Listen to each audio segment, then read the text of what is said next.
Hazbin Hotel taking over the side of the internet in which I'm on in a massive storm, I can't help but see the mass discourse that is bound to happen with any internet sensation that happens nowadays. Hazbin Hotel has gotten much love and hate towards it, and both are honestly justified to a degree. It targets many subcultures on the internet, such as being a musical, a cartoon, swears an excessive amount, has many Tumblr heartthrobs, and has a creator with a long history on the internet, so on and so forth. Although some of these aspects of the show definitely make me hesitant to even say I am a Hazbin Hotel fan, I like to refer to myself as more so a viewer who enjoyed it rather than a fan because, frankly, sometimes it's annoying, and there are characters that make the show so unbelievably unbearable. I'm not going to say who, but I'm sure you can figure it out. I do, however, want Hazbin Hotel and Spindlehorse Productions to be successful, as well as its predecessor, Hell of a Boss. I want them to not only be successful, but remain relevant for as long as physically possible, including before I create any content that could be pushed out to the masses. Now, if I'm reluctant to even call myself a fan of the show, why on earth do I want it to succeed? Good question. Keep those up. Shut the fuck up. It's my video. Because I'm an artist, and these shows' success directly correlate to my success in the future, at least on some degree. Maybe it's a little bit smaller than what I'm going to paint it as. However, it does definitely affect my success as an artist in the industry later on. Now, what do I mean by this? Well, every artist, storyteller, and creator needs a precedent to be set to prove that their narrative or something that they're passionate about is successful and can be proven to be successful when they try to sell it to, the higher-ups, the people with the money. Something Hamilton said about capitalism, yada, yada, yada. Now, if there's a precedent set, then you have more doors open, and specifically every time something like Hazbin Hotel or Have a Boss are successful and can prove to make money, it opens up more doors for people like me and creators who are way better than myself, because by no means am I the best creator on this platform by any stretch. However, what's important is that things like this need to be successful in order for me to succeed, in order for any independent to succeed. We need more precedents, and there's a few other reasons, honestly, why, and I'll even get more into that reason as the video goes on. Now, one of the things that makes me really excited to genuinely see Hazbin Hotel and Hell of a Boss succeed is a return to status quo, if you will.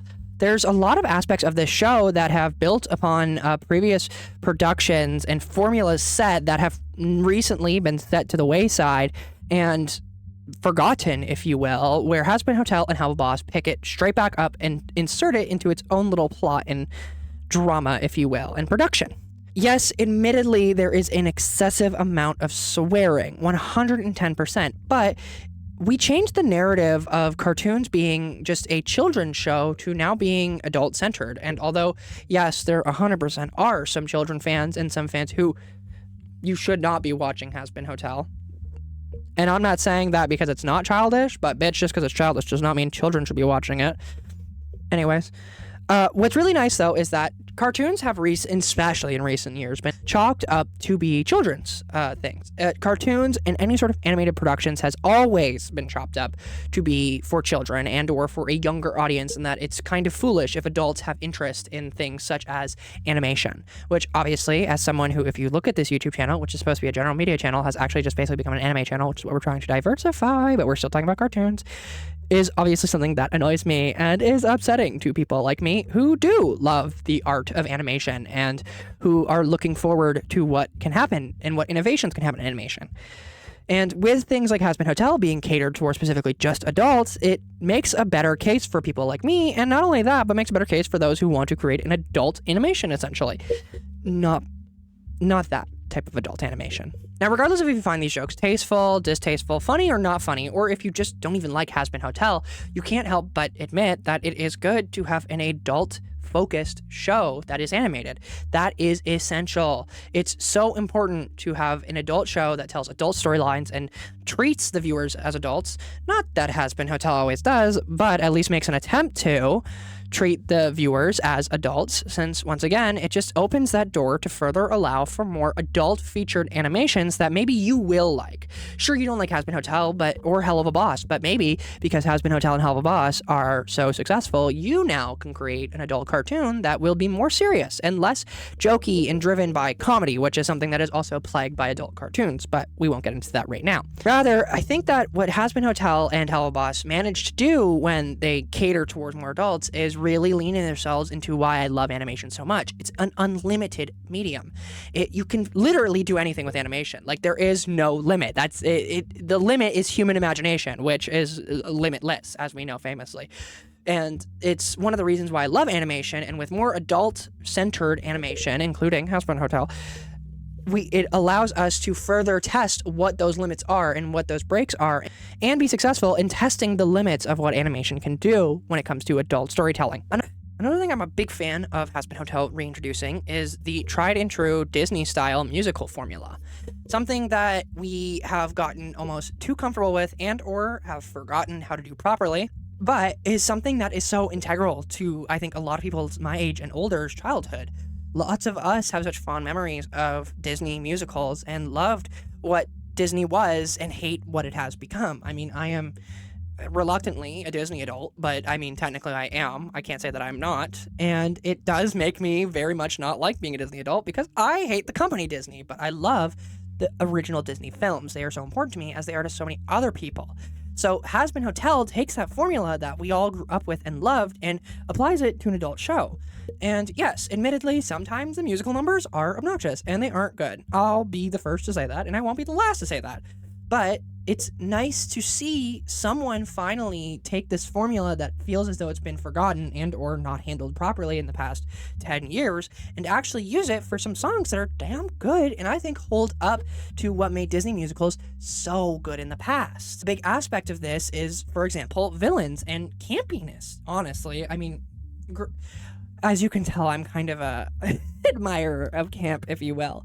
However, a big part of Hazbin Hotel is its overall campiness and almost unserious nature. There are definitely serious aspects of the show, which is nice, but it isn't afraid to make jokes at itself. It isn't afraid to poke fun at what's going on and the sheer absurdity that is, hell, essentially, in this fictional world in which the creator has created, right? We have a callback, essentially, if you will, and or an homage to original Disney villains. Think Scar, Jafar, Ursula, so many different characters that a lot of people feel connected to and really were so important to our upbringing, and all those musical numbers that were just so campy and so evil just to be evil. And we're calling back to that with a lot of these Hazbin Hotel moments and a lot of these Hazbin Hotel and Hell of a Boss characters in general, which is just honestly, once again, a nice thing to see and proves both to not only me as a viewer, but to a lot of production studios that there is still a place for musicals. There is still a place for animation like that. It is not aged out. 2D animation is not as aged out and dated as everyone thinks it is, or at least as big companies and big corpa think it is.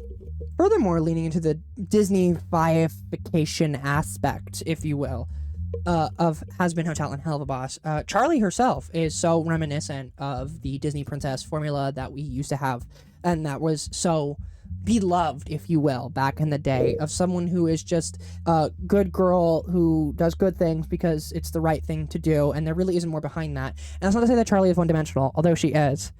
She definitely is. But it's not to say that princesses, no, they were. It's not to say that the one-dimensionality is bad and that it's dumb or basic and bland, but it's to say that it's nice to see a character trope that we haven't actually seen right in so long. Because what's nice about Charlie is, although she is one-dimensional, like the original Disney princesses, she also has levels to her. For example, if we look at the ballad You Didn't Know, it's a great moment where Charlie's facade of nicety, I mean, it's not really a facade, maybe it is. Charlie's act and mask of everything's gonna be okay, I'm nice, sunshine and rainbows will save the day, breaks, and we get to see that, which is such a great thing to see, and so lovely to see our main character, who is trying her best, get genuinely mad. And it reminds you of so many different aspects of Disney films, of the main character needing to triumph some great evil and some great villain. Very similar to Simba confronting Scar, or even Ursula getting defeated. it calls back on those types of aspects, and more importantly is, once again, the villains. The villains are so interesting, and at least, at the bare minimum, intriguing and fun to watch. For example, I'll be honest, wasn't the biggest fan of Adam. I'm still not the biggest fan of Adam, but he's definitely grown on me throughout time just because the sheer campiness and evilness of him is entertaining. It's meant to entertain me, which is good. It's good because that's what I want. I want to be entertained when I'm watching something. I don't want to sit there. And although, yes, sometimes I do love too much deep, overwritten storytelling, which I do a lot of, but sometimes you just want to be entertained and have fun. And characters like Adam, Vox, Osmodeus all have very entertaining aspects, but also some underlying character traits and or storylines that are very interesting to think about and to ponder about, if you will. All of these different things come together and create something that Disney has lost track of, something that so many different production studios that were so beloved lost track of. This need to entertain, this campiness, this return to status quo of what used to make all of these animation behemoths so classic. And, the classics are the classics for a reason. But Disney has seemed to lost that, as well as many other animation studios have seemed to have lost that kind of aspect because they won't take artistic liberties and risks anymore. Because at the end of the day, the paycheck is what matters. But Hazbin Hotel and Helluva Boss, with their success, have proven that at the end of the day, a paycheck is important. But if you want a paycheck, you have to take risks. Disney doesn't want to be risky anymore. A lot of these animation companies don't want to be risky anymore. And that results in us getting a copy-pasted plot in every single movie they produce over and over and over and over and over again. Even their 100-year anniversary movie, which was so good, famously. But with Hazbin Hotel and Helluva Boss having such mass success on the internet, at least to a degree of what I've seen about it, it can at least point to Disney, hey, you can do it again. These films that you're so scared to make because you don't know if the new generation's going to like them, they will. And they'll like them. And even if they don't, mine will. We'll make you money. I would pay an arm and a leg to get a good Disney film for once in a blue moon. Just ever again, honestly. And so with this, either Disney themselves will see how Helluva Boss's success has managed to skyrocket Spindlehorse, for example, and then creating Hazbin. And Hazbin has further done that with something like Amazon, of all things, one of the largest corps in the world, taking it and taking the risk on it. And, I mean, the risk was clearly worth it. And being able to now Disney be, you know what, maybe we should make these movies. And if Disney won't do it, someone else will do it, and someone else will always do it better. Once you do something good, the nicest thing about all these corps trying to compete with each other is that one corp will try to outdo the other and make more money off of it, which means more risk-taking, which means more chances for people like me and people like you who want to create anything, period. Because now creators are given more opportunity with every creation success, and creators who have a connection to certain mediums from the past can now actually connect to those mediums and pitch things like those mediums without needing to worry about being called dated. Or now's the part of the video where we get controversial. I know y'all didn't think that dressing as a sex offender was controversial enough, so let's talk about controversies and accountability. In an unintentional callback to Disney, the creator of Hazbin Hotel and Helluva Boss is also rather controversial. Her involved... I'm kidding. To my knowledge, she's not a Nazi, so... Allegedly, Walt Disney. It's allegedly, before you get mad at me. Allegedly. Anyways, I, for one, am not going to tell you every single controversy that Vivzy Pop, the creator, is in. I frankly do not think that I could adequately inform you, because I have tried to research the subject and I don't know if I'm stupid or it's really hard to find, because I have not found a lot of things that I think the internet has opinions, and I think opinions are like assholes. Everyone's got them and all of them spout shit. That's what I'll say on the topic. I will say, go out and do your own research. Go ahead. Look up Vivzy Pop controversy. Twitter, I'm sure, has a fucking thread of it. And I'm sure you can find YouTube videos dedicated to it. I want you to be able to form your own opinion, essentially. This is not a echo chamber channel, obviously. Yes, it is. Do everything I say when I say it, however I say it. We're gonna kill... In all seriousness, I don't want to sway you in either direction. I will say my personal stance on the matter is I enjoy both shows. I am also critical of both shows, and I do believe that there is a aspect of separating the art from the artist. Now, I also think that that is not black and white before someone comes in here and defends Kanye West and is like, that's what I say about Kanye all the time. You stop that. Not what I'm talking about. I think there's a level of harm in which you can separate the art from the artist, and also a level of profit that you can separate the art from the artist. Like, there's levels to this. It's all nuanced. Like, I could not personally ever support Kanye or listen to his music without hearing the blatant anti-Semitism from that man. But I can most certainly watch Helluva Boss and or Hazbin Hotel and not be too concerned about what Vivzy Pop does in her free time. So, you know, there's levels, and everyone's levels is perfectly justified. If you think Vivzy Pop's too far, based. Fair for you. If you think that she's not far enough, you know, each their own. I can't really tell you what to do now, can I? But I have never directly financially supported the shows either, to be completely transparent. I did watch Hazbin Hotel on Amazon. That's what it's called. And I do in fact keep up with and watch Helluva Boss on YouTube, but all I have ever supplied with is my view and a membership to a greater viewing platform in which we were already paying for. So I didn't really directly, but I also wouldn't not, if that makes sense. I would buy merch of a favorite character if it were to come out, but I wouldn't just buy merch just to support the show. Like I said, there's a gray here. There's a gray. And everyone's position on the gray, you're fair. You're valid. You're justified. If you hate me for my position on the gray, that's fine. Leave a comment and tell me how much you hate me. I'm also making this video, so therefore, you know, clearly I have a little bit more of a positive experience with this medium and this creator than maybe you will, for example. But maybe you'll want to watch this video, and maybe you'll be like, oh my god, she's right. But obviously, I don't plan to change your mind, nor change your opinion on the matter. More so, I hope that regardless of what Vivzy Pop has done, or of what anything and anyone involved in the production of Helluva Boss or Hazbin Hotel have done, that they change the industry, and that the industry can directly see what can be done and can't be done when it comes to creatives. At the end of the day, even if I discover something about Vivzy Pop where I hate her, I will still objectively want Hazbin Hotel and Helluva Boss to be successful. As I said, please go out, do your own research, and formulate your own opinion on the matter. After all, what you choose to support and enjoy is entirely up to you, and what you choose to speak about and support publicly is entirely up to you. So you can keep your little secret of liking Hazbin Hotel while shitting on it on Twitter. It doesn't make a difference to me, and it doesn't make a difference to really, honestly, anyone else. As long as you're not hurting people, I couldn't give a shit what you do. Now let's get into the meat and potatoes of this baby. The final and most important part of this video, the precedents that Hazbin Hotel and Helluva Boss are going to set in regards to allowing creatives to be creative again. Now, I want to say something. There's been a recent shift in animation studios, if you do not know, which has been more about making money and making productions as efficient as possible. A lot of different animation productions and different, honestly, just generally movie studios and production studios are more about creating fast movies with the least amount of money that make the most amount of money. Take the Marvel Cinematic Industrial Complex, a once beloved film saga? I don't know what to call that. Whatever the fuck you call that. People loved it, and now people hate it, for example. Everything Disney touches turns to shit. They're the opposite of Midas at this point.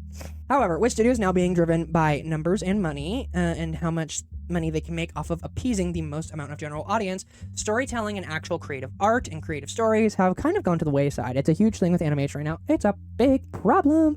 Not to mention with the introduction of AI, as well as other different tools that are scary, but also very interesting in my opinion. No, I will not be saying my opinion on AI in this video, but good try.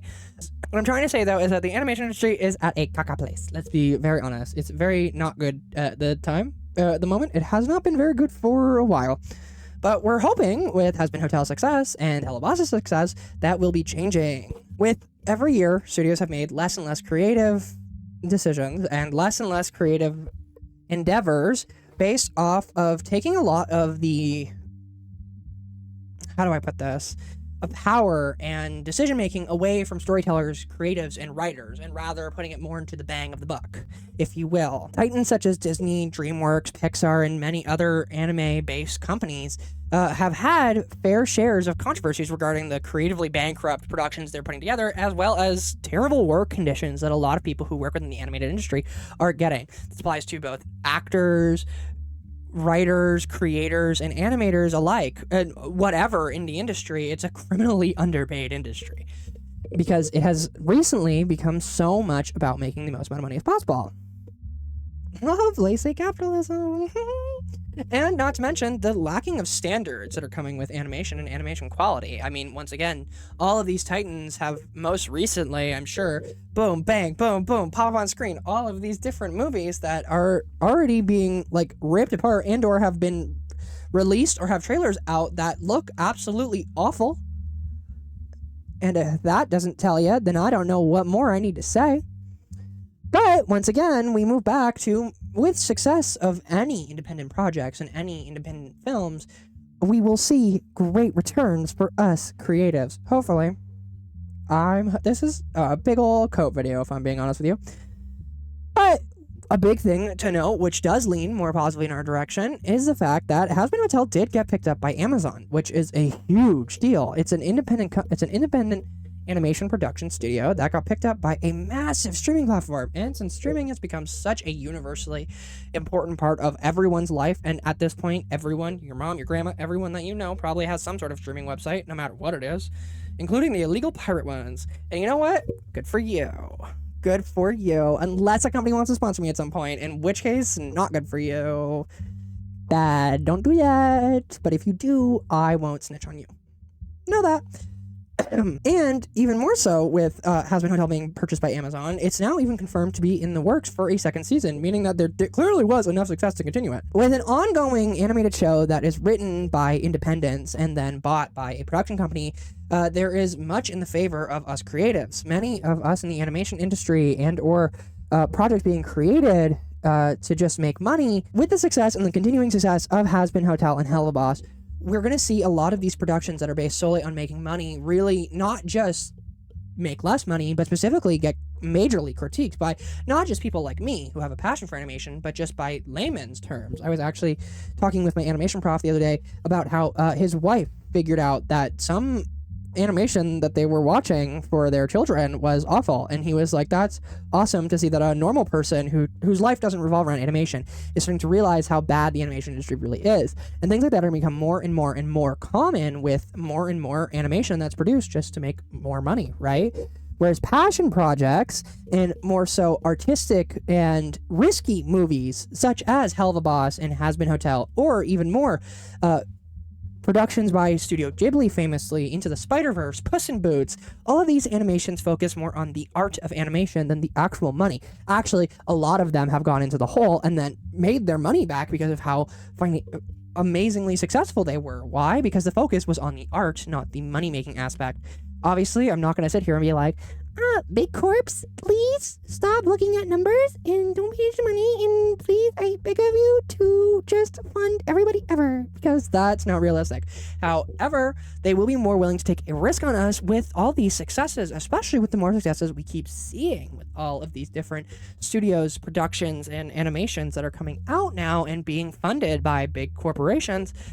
To be artistic, finally, and to have interesting stories and interesting storytelling. We are going back to a form of compelling story, leaning back into the strengths of animation, rather than putting up and out a production to simply have one out.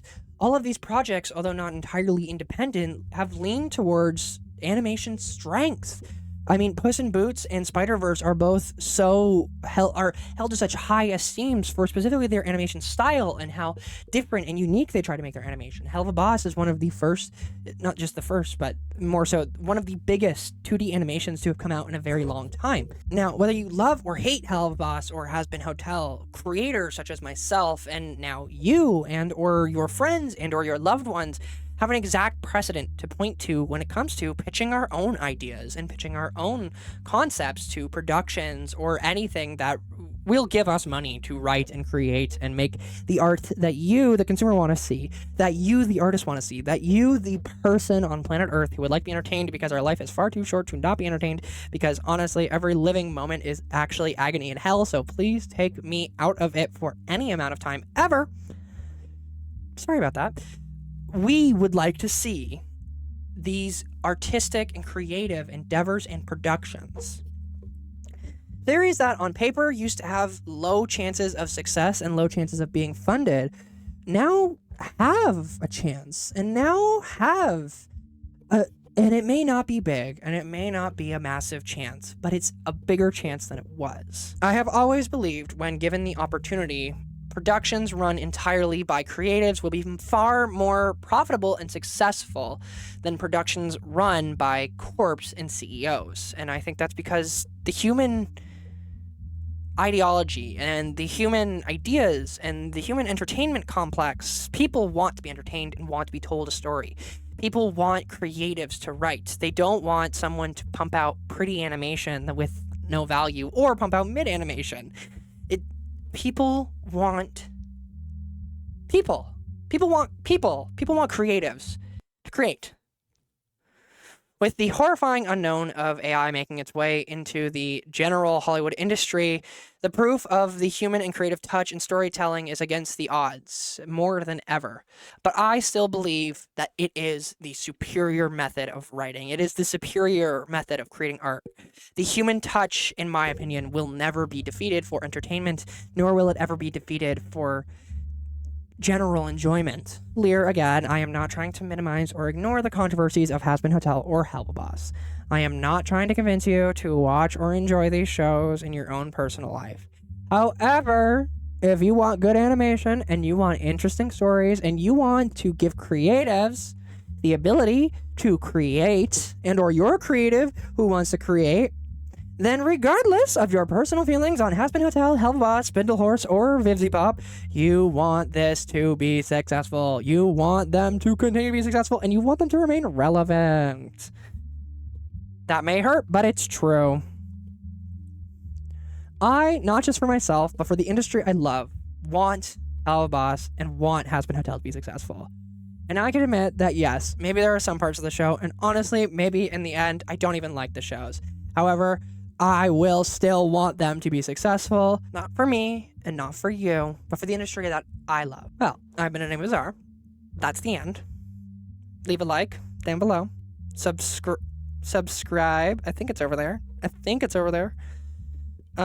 If you want to know what I do outside of this, I write a graphic novel, The Reaper is Human, on Tapas now. It's also on Webtoons, but it won't be staying there, so read it quick on Tapas, or on Webtoons, and then you can read on Tapas. Again, I also have a gaming channel linked below. Everything that I do is linked below. I have a Twitter, Instagram, yada, yada, yada, yada, yada. I'll maybe post a look to my Instagram. I probably won't, because I forget about the social media website all the time. But I've been Enigma. You want to see anything else that I do, check down below. And goodbye. Ooh, I hated that. Goodbye.